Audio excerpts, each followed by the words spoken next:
The sun hung low over the arid plains of New Mexico territory, casting long shadows across the dusty ranch that Jacob Harlan had carved out of the wilderness. It was 1872, a time when the frontier was a battleground between settlers pushing west and the Apache tribes fighting to hold on to their ancestral lands. Jacob, a weathered man in his 40s with a scarred face from years of skirmishes, had come here seeking fortune in cattle ranching. But fortune had eluded him, replaced instead by hardship, isolation, and the constant threat of raids. His days were filled with the monotonous rhythm of herding cattle, repairing fences battered by windstorms, and scanning the horizon for signs of trouble, smoke signals or distant riders. His son Tommy was 12 years old, a boy with sun-kissed skin and eyes that held a depth beyond his years. Tommy's mother had been a Chiricahua Apache woman named Nita, whom Jacob had met during a trading expedition. Their union was unconventional. Nita had been separated from her band during a raid and found refuge with Jacob. Love blossomed in the harsh environment, but she died giving birth to Tommy, leaving behind a child who straddled two worlds, neither fully accepted by the white settlers in nearby towns, nor by the Apaches who viewed him as tainted by his father's blood. Tommy had inherited his mother's sharp features, her raven hair, and her quiet wisdom. He often spoke in whispers, as if the wind itself carried secrets, and he possessed an uncanny ability to read the land, the shift in bird calls signaling approaching storms or the faint tracks of animals invisible to others. The ranch was modest, a wooden cabin built from scavenged timber, a corral for the horses where dust swirled in eddies, a barn stocked with hay that smelled of earth and mold, and a few dozen head of cattle grazing on the sparse grass dotted with yucca plants. Jacob worked tirelessly, his hands calloused from mending fences and branding steers with a hot iron that sizzled against hide. Tommy helped where he could, fetching water from the shallow well or tending to the chickens that pecked at the ground. But his heart was in the wilds. He would sneak off to the canyons, narrow gorges carved by ancient rivers, where he imagined his mother's spirit lingered. There, amid the red rock formations, he practiced throwing stones with precision, or listened to the coyotes' howls, piecing together fragments of Apache lore from dreams and half-remembered stories Jacob told by the fire. Jacob rarely spoke of Nita, the pain too raw, but Tommy hungered for knowledge. "Tell me about her people, Pa," he'd ask on quiet evenings when the stars blanketed the sky. "They were fierce," Jacob would grunt, poking the embers. "Warriors who could vanish like smoke. But they're gone now, boy, pushed out by the army." Tommy didn't believe they were gone. He felt them in the wind, in the rustle of mesquite bushes. One fateful evening, as the sky bled orange and red, painting the landscape in fiery hues, trouble rode in on horseback. 3 men, outlaws by the look of them, their clothes caked in dust and their faces shadowed by wide-brimmed hats, approached the ranch. They were led by a burly figure named Silas Crow, a notorious cattle rustler with a bounty on his head from Texas to California. His companions, gaunt and mean-eyed, carried rifles slung over their shoulders and pistols at their hips. They had heard whispers of Jacob's hidden gold in the saloons of Silver City, a rumor born from his solitary ways and the occasional lucky strike in the nearby streams where flecks of yellow metal glinted in the pan. Jacob stepped out onto the porch, his shotgun cradled in his arms like a child. The wood creaked under his boots, and the air was thick with the scent of sagebrush. "What do you want?" he called, his voice steady but laced with wariness, honed from years of living on the edge. Silas dismounted with a thud, his spurs jingling, and spat a wad of tobacco onto the dirt, staining it dark. "Heard you got yourself a nice little stash, Harlan. Gold from them hills. We're here to relieve you of it. Make it easy on yourself." "Ain't no gold here," Jacob replied, his finger inching toward the trigger, eyes narrowing against the setting sun. "Just a man and his boy trying to make a living. Best you ride on before the light fails you." The outlaws laughed, a harsh sound that echoed across the empty land, startling a flock of quail into flight. One of them, a wiry man with a missing tooth and a scar running down his cheek, drew his pistol with a flourish. "We ain't asking, old man. We're taking. Now drop that scattergun, or we'll make Swiss cheese out of you. Tommy. Hidden, behind the cabin door, its hinges squeaking faintly, watched with wide eyes. His heart pounded like a war drum in his chest, blood rushing in his ears. He knew these men meant harm. He'd seen their kind before in the dusty towns they visited for supplies. Men with empty eyes and quick triggers, driven by greed and desperation. As the tension thickened, like the air before a thunderstorm, Jacob raised his shotgun, but Silas was faster, his hand a blur. A shot rang out, cracking the twilight silence, and Jacob crumpled to the ground, clutching his shoulder where blood bloomed like a desert flower after rain, soaking his shirt crimson. No. Tommy burst from the cabin, his small frame hurtling forward, rushing to his father's side. Jacob groaned, his face pale and twisted in pain, but alive, his breath coming in ragged gasps. The outlaws advanced, their boots kicking. Up dust, and one kicked away the shotgun, sending it skittering across the porch. "Search the place," Silas ordered his men, his voice gravelly from years of whiskey and tobacco. "Tear it apart if you have to. Boy, where's the gold? Speak up or your pa gets another hole." Tommy knelt beside Jacob, tears stinging his eyes and blurring his vision. His father's hand gripped his arm weakly, fingers cold. "Run, son, get to the fort, tell the soldiers." But Tommy didn't run. Instead, he glared up at Silas, who loomed over them like a vulture circling carrion, his shadow long in the dying light. The outlaw reached down, grabbing Jacob by the collar to haul him up for questioning, his grip rough and unyielding. "Don't touch my father," Tommy whispered, his voice barely audible over the wind that whispered through the junipers, carrying the scent of pine. Silas paused, his bushy eyebrows furrowing, then chuckled deeply, the sound rumbling in his chest. "What did you say, half-breed? Speak louder. I ain't got time for muttering." Tommy's eyes burned with a fierce light, inherited from his mother's people, a fire that no amount of settler life could extinguish. He repeated it, softer still. "Don't touch my father." The outlaws exchanged glances, amused by the boy's defiance, their laughter mocking. They bound Jacob's hands with rough rope that bit into his skin and dragged him into the cabin, his boots scraping the floorboards.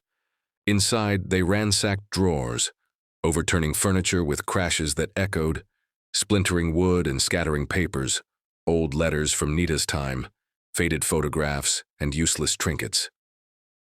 Tommy was shoved aside, landing hard on the dirt floor, but in the chaos he slipped out unnoticed into the gathering dusk, the stars beginning to prick the sky. The boy knew the land like the back of his hand, every arroyo and boulder. He raced toward the canyons, his bare feet silent on the rocky ground, dodging cacti that loomed like sentinels.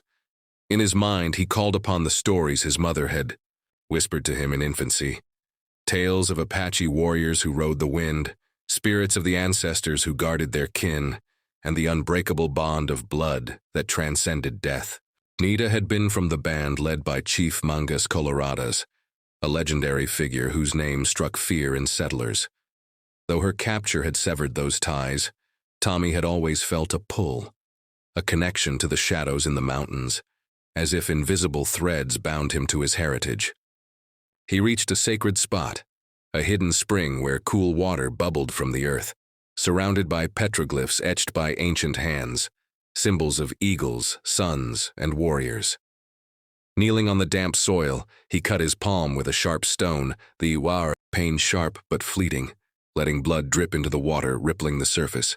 "Hear me, ancestors," he murmured in a mix of English and broken Apache words he'd pieced together from dreams and eavesdropped conversations at trading posts. "Protect my father. Bring the warriors of the dawn. Let the spirits rise." The night deepened, the moon rising full and silver, casting ethereal light on the landscape. Stars wheeled overhead as Tommy made his way back, but not before leaving markers, twisted branches arranged in arrows, stones piled in patterns that resembled the petroglyphs, signals that only an Apache scout would recognize. He had learned these signs from overheard tales at trading posts, where old trappers spoke in hushed tones of the ghost people who vanished into the landscape, communicating through the land itself. Back at the ranch, the outlaws had found nothing but a few silver coins hidden in a tin can, and Jacob's old revolver, its barrel rusted. Frustrated, Silas pistol-whipped Jacob across the face, the blow splitting his lip and drawing more blood. "Where is it, Harlan? Or we'll start on the boy. I ain't above hurting kids." Jacob spat blood onto the floor, his eyes defiant. "There ain't no gold. You're wasting your time, you fools. The army'll be here soon enough." The bottle passing between them, their laughter growing louder and slurred as the alcohol took hold. But outside, the wind carried faint sounds, hoofbeats distant and soft, whispers like leaves rustling. Tommy's heart soared as he hid in the shadows of the corral. Had his plea been heard? The night air grew colder, and coyotes howled in the distance, their cries sounding almost human. As midnight approached, the outlaws grew restless, their nerves frayed by the isolation. One stepped outside to relieve himself, his silhouette dark against the moonlit sky, and froze, his bladder forgotten. In the moonlight, figures moved like specters on the horizon. Riders. Shadows. "Boss! Riders coming. Lots of 'em." Silas bolted to the door, rifle in hand, peering into the darkness. But it was too late. The first arrows whistled through the air, embedding in the cabin walls with thuds that shook the structure. Shouts erupted in Apache tongue, fierce and unrelenting, words like Yuzin invoking their god. Apaches. The wiry outlaw screamed, firing wildly into the dark, the muzzle flashes illuminating his terrified face. Jacob, bound on the floor, looked at Tommy, who had sneaked back inside, with wide eyes. "What did you do, boy? How?" Tommy whispered, "I called them. Mother's people." The siege began in earnest. The outlaws barricaded the doors and windows with overturned tables and chairs, returning fire sporadically, bullets whizzing into the night. But the Apaches were patient hunters, masters of guerrilla warfare, circling the ranch on ponies that moved silently, their war cries echoing like thunder rolling through the canyons. Tommy counted at least a dozen at first, their faces painted with red and black streaks, feathers fluttering in the breeze. But as the hours ticked by, more arrived, shadowy reinforcements slipping from hidden camps in the mountains, drawn by the markers and perhaps by runners sent to nearby bands. Silas cursed profusely, his face slick with sweat, reloading his rifle with trembling hands. "How many are out there? This ain't possible." His companion peered through a crack in the shutter, his voice shaking. "Too many. They're everywhere, on the ridges, in the bushes. Must be 100. By the witching hour, the Apaches had set fire to the barn, torches flung from horseback, the flames leaping high and crackling, lighting up the night like a bonfire. The heat was intense, and the smell of burning wood filled the air. The cattle stampeded in panic, breaking through the corral fence with a crash, their hooves thundering as they fled into the darkness. One outlaw, the wiry one, made a desperate break for the remaining horses but fell with a guttural cry. An arrow protruding from his back fletched with eagle feathers. The remaining two, Silas and his last man, hunkered down, ammo dwindling, their breaths coming in gasps. Sweat dripped from their brows, mixing with dust to form mud. Tommy, untied in the confusion when an arrow shattered a window and distracted the outlaws, tended to his father's wound with a ripped shirt soaked in water from a bucket. He pressed it against the bullet hole, staunching the flow. "They won't hurt us," he assured Jacob, his voice calm amid the chaos. "They're here for them. The intruders." Jacob stared at his son, seeing Nita in his features for the first time in years, the high cheekbones, the resolute gaze. "How do you know, Tommy? These Apaches, they're killers." "Because I'm one of them," Tommy said simply, his whisper carrying conviction. "Blood calls to blood." As dawn's first light crept over the mountains, turning the sky from black to gray to pink, the true scale of the encirclement revealed itself. The Apaches had swelled in number throughout the night. Warriors from scattered bands, Chiricahua, Mescalero, even some Jicarilla, drawn by the urgency of the call, united against common foes. By sunrise, nearly 400 surrounded the ranch, a vast sea of painted faces, feathered lances glinting in the morning light, and rifles captured from U.S. soldiers in previous battles. They formed an unbreakable ring, their ponies stamping the ground, dust rising like smoke. Leading them was an elder warrior named Kita, his face lined like cracked earth from decades under the sun, adorned with eagle feathers and turquoise beads. He rode forward on a painted pony, its mane braided with ribbons, halting just beyond rifle range. In Apache, he called out, his voice booming. "The boy of Nita's blood is spoken. Her spirit cries for justice. Surrender the white dogs who defile this land." Silas, pale and cornered, his bravado shattered, shouted back through the door, "We ain't surrenderin'. You'll have to come get us, you savages."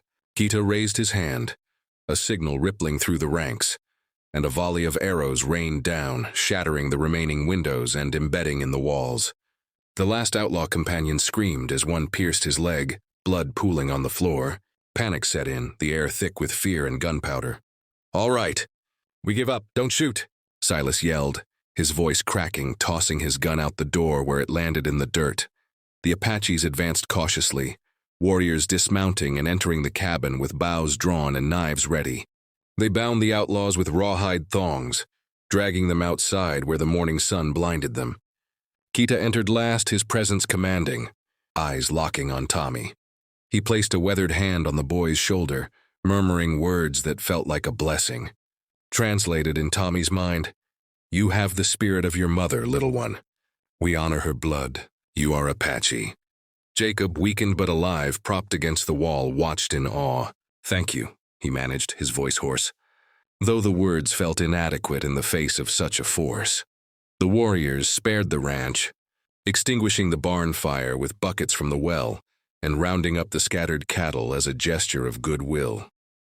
They took only the outlaws as prisoners, likely for trade with the army or justice in their own camps, perhaps a ritual trial by fire. As they departed, melting back into the landscape like mist evaporating, Kita left a token, a beaded necklace for Tommy woven with symbols of protection, its colors vibrant against the boy's skin. In the days that followed, Jacob healed slowly. His shoulder mending under poultices Tommy prepared from desert plants, aloe for soothing, willow bark for pain, knowledge gleaned from his mother's legacy. The ranch stood, scarred by arrows and fire but standing resilient. Father and son shared a new bond, forged in that night of whispers and warriors. Jacob began teaching Tommy more about survival, while Tommy shared glimpses of Apache ways, bridging the gap. The rumor of the siege spread, deterring future outlaws, and the Apaches kept a watchful eye from afar. Tommy often looked to the mountains, whispering thanks to the wind, knowing his words would carry. And so, the boy who whispered defiance saved his father, summoning an army from the dawn.